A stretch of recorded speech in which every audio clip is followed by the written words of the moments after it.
အားလုံးပဲမင်္ဂလာပါကိုရဲမရှင်မကြိုဆိုပါရစေ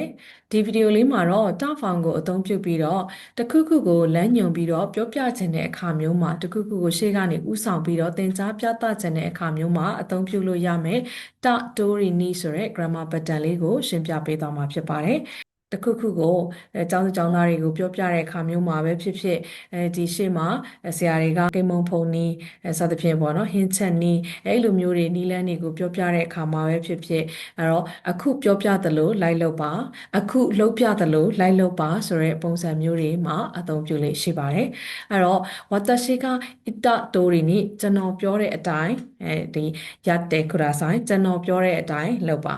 အဲ့တော့ဆန်းဆဲက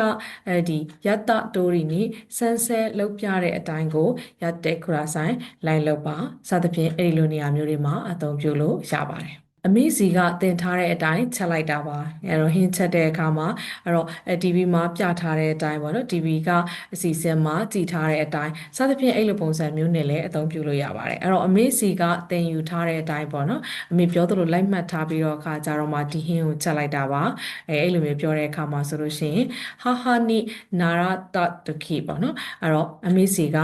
တင်ယူထားတဲ့အတိုင်းစခရီမာစတာလုပ်ခဲ့တာဖြစ်ပါတယ်အဲ့လိုမျိုးသုံးလို့ရပါတယ်အဲ့လိုပဲစာသင်တဲ့အခါမှာဆိုလို့ရှိရင်လည်းအခုကြားရတဲ့အတိုင်းလိုက်ပြီးတော့ရေးပေးပါလို့ပြောတဲ့အခါမှာဆိုရင်ဒီမှာအခုခီအီတာ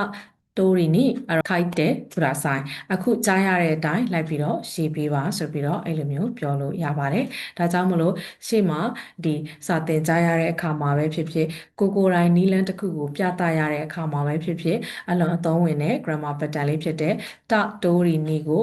ဒီတင့်တော်တဲ့နမူနာလေးတွေနဲ့ကိုသိထားတဲ့ဝါဟာရစကားလုံးလေးတွေကိုအသုံးပြုပြီးတော့လေ့ကျင့်မယ်ဆိုလို့ရှိရင်စကားပြောတွေလည်းတိုးတက်လာမှာဖြစ်ပါတယ်အားလုံးပဲအဆင်ပြေကြဖို့မျှော်လင့်ပါတယ်ကျေးဇူးတင်ပါတယ်ရှင်